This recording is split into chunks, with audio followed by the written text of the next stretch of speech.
하나님의 말씀 느헤미야 2장 1절에서 10절까지의 말씀을 같이 보도록 하겠습니다. 아닥사스다 왕 제20년 니산월에 왕 앞에 포도주가 있기로 내가 그 포도주를 왕에게 드렸는데 이전에는 내가 왕 앞에서 수심이 없었더니 왕이 내게 이르시되 내가 병이었거늘 어찌하여 얼굴에 수심이 있느냐 이는 필연 내 마음에 근심이 있음이로다 하더라. 그때 내가 크게 두려워하여 왕께 대답하되 왕은 만세수를 하옵소서.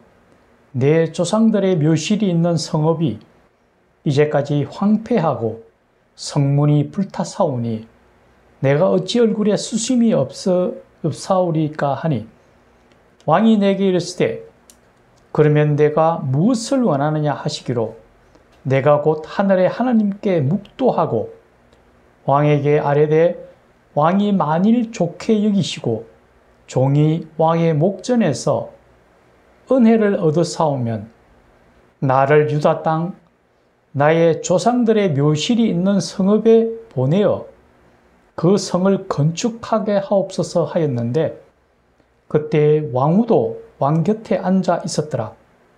왕이 내게 이르시되 내가 몇 날에 다녀올 길이며 어느 때에 돌아오겠느냐 하고 왕이 나를 보내기를 좋게 여기시기로 내가 기한을 정하고 내가 또 왕에게 아뢰되 왕이 만일 좋게 여기시거든 강 서쪽 통독들에게 내리시는 조서를 내게 주사 그들이 나를 용납하여 유다에 들어가게까지 통과하게 하시고 또 왕의 삼림 감독 아삽에게 조서를 내리사 그가 성전에 속한 영문의 문과 성곽과 내가 들어갈 집을 위하여 들보로 쓸 제목을 내게 주게 하옵소서 하며 내 하나님의 선한 손이 나를 도우심으로 왕이 허락하고 군대 장관과 마병을 보내어 나와 함께 하시기로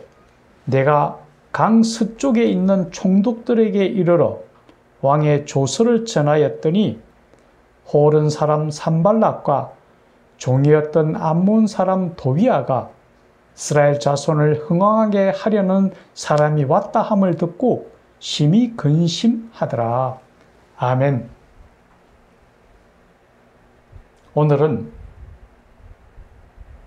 때로는 우리에게 결단이 필요할 때도 있음에 대해서 함께 나누고자 합니다. 이 시간 주의 성령께서 함께 해주셔서 우리 모두에게 은혜가 충만한 시간이 되기를 간절히 축원합니다. 예전에 우리가 에스라서에 대해서 함께 나눌 때에 이스라엘 역사에 대해서 간단히 살펴본 바가 있습니다. 솔로몬의 사후에 북이스라엘과 남유다로 나라가 갈라지게 되고 북이스라엘은 BC 722년에 아수리에 의하여 멸망을 당하고 남유다는 BC 586년에 바벨론에 의해서 패망을 당하게 됩니다. 그런데 이 바벨론에 의해서 패망될 당시에 이스라엘의 많은 사람들이 바벨론의 포로로 끌려가서 그곳에서 비참한 포로 생활을 하게 됩니다. 그런데 하나님께서 그들을 잊지 않으시고 하나님께서 예정해 놓았던 시간이 되어지자 하나님께서 바사와 메대를 일으키시고 그들로 하여금 바벨론을 패망시키십니다. 그리고 바사 왕 고레스가 칙령을 내려서 이스라엘을 재건하게 하십니다. 이 칙령에 따라서 1차 귀환했던 사람들이 예루살렘 성전 일부를 재건하게 되고 곧이어서 에스라가 귀환을 해서 영적인 개혁을 단행하게 됩니다. 그로부터 한 13년이 흐른 즈음에 이 느헤미야가 이제 예루살렘으로 귀환해서 예루살렘 성벽의 나머지들을 완수하는 임무를 하게 됩니다. 오늘 성경 본문에서는 이 느헤미야가 예루살렘으로 귀환하는 과정에 대해서 자세히 기록되어 있습니다. 그런데 그 전에 느헤미야 1장에 보면은 이 느헤미야가 유다와 예루살렘에서 오는 소식을 듣게 되는데, 이제 그 나라에 큰 환란이 닥치고 그곳이 능욕을 당하게 됩니다. 성이 무너지고 성문이 불에 탄 비참한 상황에 처해 있다는 소식을 듣고서 그가 눈물을 흘리면서 하나님 앞에 금식하며 기도를 하게 됩니다. 여기서 우리가 잠깐 살펴볼 부분은 나라와 민족이 정말 큰 어려움에 닥쳤을 때에 과연 우리는 어떻게 해야 하는가 하는 부분입니다. 얼마 전에 러시아가 우크라이나를 침략하는 일이 생겼습니다. 지금까지도 참혹한 전쟁이 진행되고 있는데요. 오늘 뉴스를 통해서 우크라이나의 한 여군 병사가 전사했다는 소식이 들려왔습니다. 그런데 이 병사는 의사였는데요.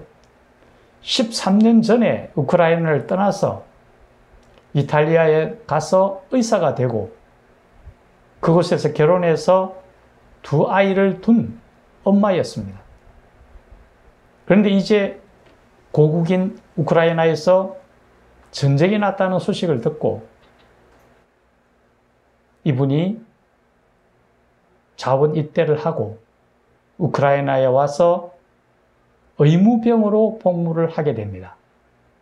다친 병사들 돌보는 그런 임무를 맡았는데 오늘 포격을 받고 전사했다고 합니다. 이처럼 나라를 위해서 몸을 바친 사람도 있습니다. 그런데 나라가 진짜 어려울 때에 우리 그리스도인은 과연 어떻게 해야 되는가?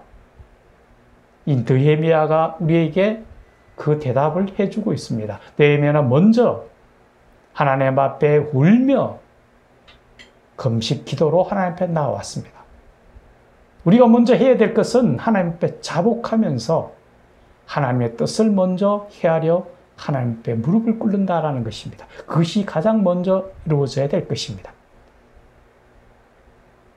그리고 나서 이 기도를 통해서 하나님의 뜻을 헤아렸다면은 이제 우리는 결단을 내려야 합니다.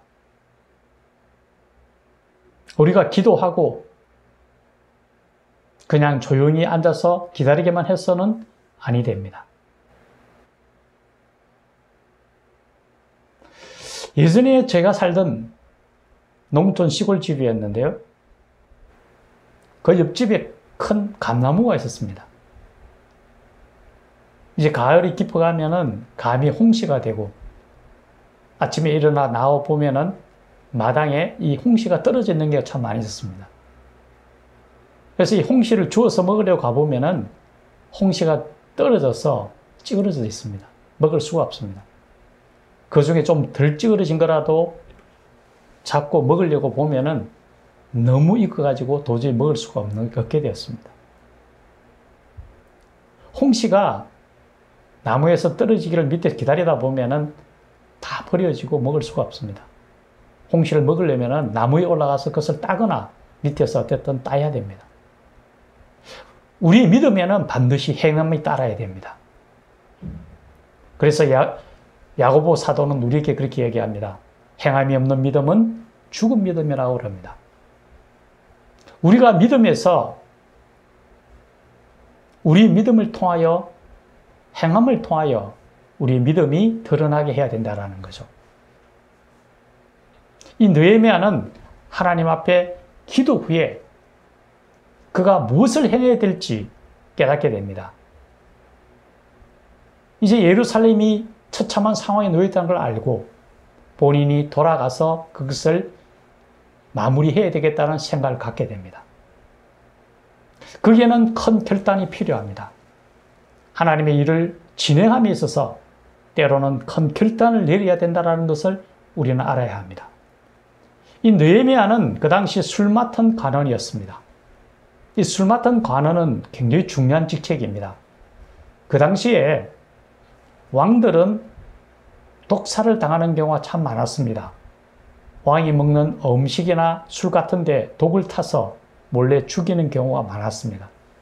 그래서 이 술 맡은 관원이 왕의 안전을 책임지고 있었고 조금이라도 등한히 하게 되면 큰 일이 일어날 수밖에 없었습니다.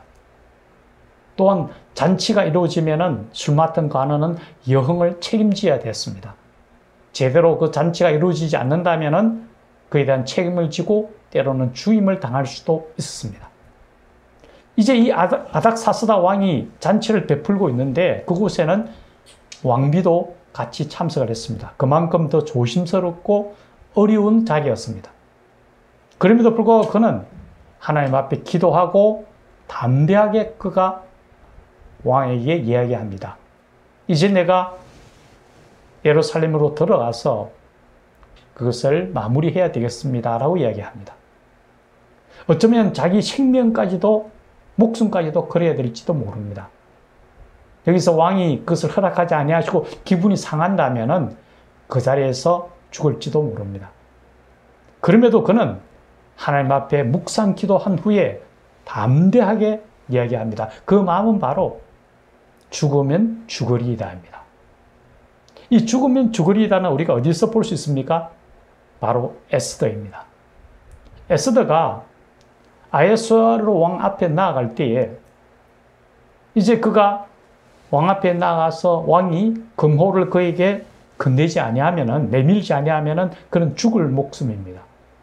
그럼에도 담대히 그 왕 앞에 설 때에 그 마음이 바로 이제 내가 죽으면 죽으리이다 였습니다. 오늘 느헤미야도 마찬가지입니다.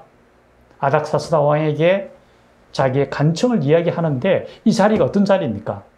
왕비도 참석한 굉장히 어려운 자리임에도 불구하고 담대하게 하나님을 믿고 의지하며 왕에게 그 얘기를 합니다.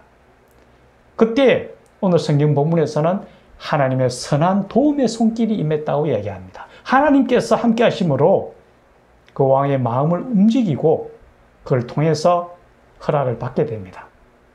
이제 우리가 기억해야 됩니다. 우리가 행하는 모든 일이 우리 스스로의 힘으로 이루어지는 게 아닙니다. 하나님께서 선한 도움의 손길을 통하여 우리로 하여금 그 길을 갈 수 있도록 열어주신다라는 거죠. 하나님의 손을 붙들 때에 그 일은 하나님의 뜻 가운데서 온전히 이루어진다라는 것, 그것은 우리는 잊지 않아야 될 것입니다.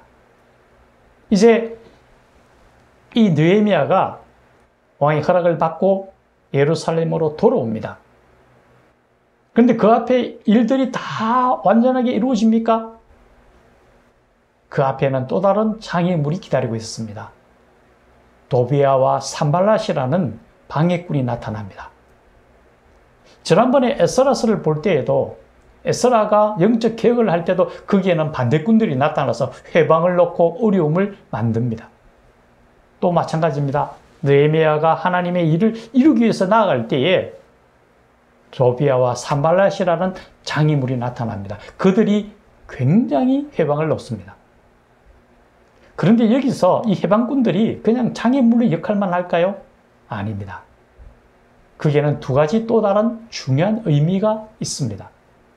무엇이냐면은 이 어려움을 헤쳐나가기 위해서 느헤미야가 주변의 모든 사람들을 모읍니다. 그들로 하여금 순번을 정해서 그 일들을 차례차례 하게 합니다. 어떤 사람은 성벽을 재건하는 일을 하고 그들을 위해서 또 수비도 맡기고 한 마음을 이루면서 이 일을 해나갑니다. 오히려 이 방해꾼을 통해서 한 마음을 이루고 일을 더욱더 철저히 계획적으로 이루어나가게 합니다.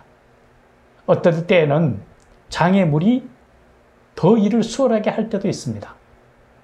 우리가 잘 알지 않습니까? 물고기를 살아서 운반하기 위해서는 그 물고기들을 잡아먹는 메기 한 마리를 집어넣으면 그 물고기들이 죽지 않고 다 살아서 움직여집니다. 마찬가지입니다. 방해를 통해서 오히려 더 탄탄하게 만들고 하나로 만든다라는 거죠. 또 하나는 만약에 일들이 전부 다 수월하게 이루어진다면 우리는 착각에 빠집니다. 아, 내가 정말 일을 잘해서 내가 뛰어나서 이 일을 했다고 착각에 빠집니다.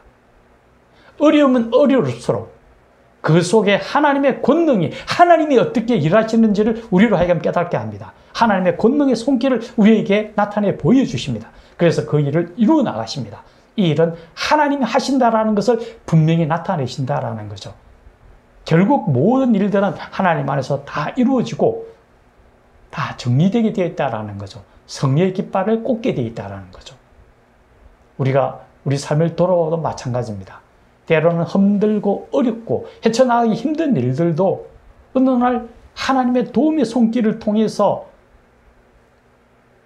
어느 날 모든 것이 다 풀려지고 다 이루어져 있는 모습들을 우리는 돌아보게 됩니다. 때로는 힘들고 어려운 상황 속에서 어려움과 환난이 닥칠 때 먼저 하나님 앞에 무릎을 꿇어야 되고 그 무릎을 꿇은 후에 하나님의 뜻을 우리가 알게 되었다면 주저앉아 있는 것이 아니라 일어나서 구하고 찾고 문을 두드려야 됩니다. 구하는 자에게 얻을 수 있고 찾는 자가 찾을 수 있고 문을 두드리는 자에게 열려지게 되어 있는 거죠. 그럴 때 하나님의 손길이 함께 하시고 우리로 하여금 승리하게 하심을 우리는 보아왔습니다. 남은 생에 주님 손을 굳게 붙들며 승리의 깃발을 휘날리며 하나님 나라에 성큼성큼 다가가는 우리 하나님의 그리스도인들이 되기를 예수님의 이름으로 간절히 축원합니다. 같이 기도드리겠습니다. 살아계신 하나님 아버지, 나라와 민족이 어려움에 처했을 때 우리가 먼저 해야 될 것은 하나님 앞에 무릎 꿇고 기도하는 것입니다. 하나님께서 이 나라를 구해 주시고 바른 길로 인도해 주시기를 간구하고 묵상하며 하나님 앞에 기도드리는 것이 먼저입니다. 그리고 하나님의 뜻을 우리가 헤아려 알게 되었다면 일어나서 움직이고 구하고 찾고 문을 두드리며 하나님의 선한 도움의 손길을 통하여 승리하며 나아갈 수 있도록 인도하여 주시옵소서. 남은 생에 주님만 바라보며 주님 안에서 승리하며 살아가기를 원할 때에 예수님의 이름으로 기도드리옵나이다. 아멘.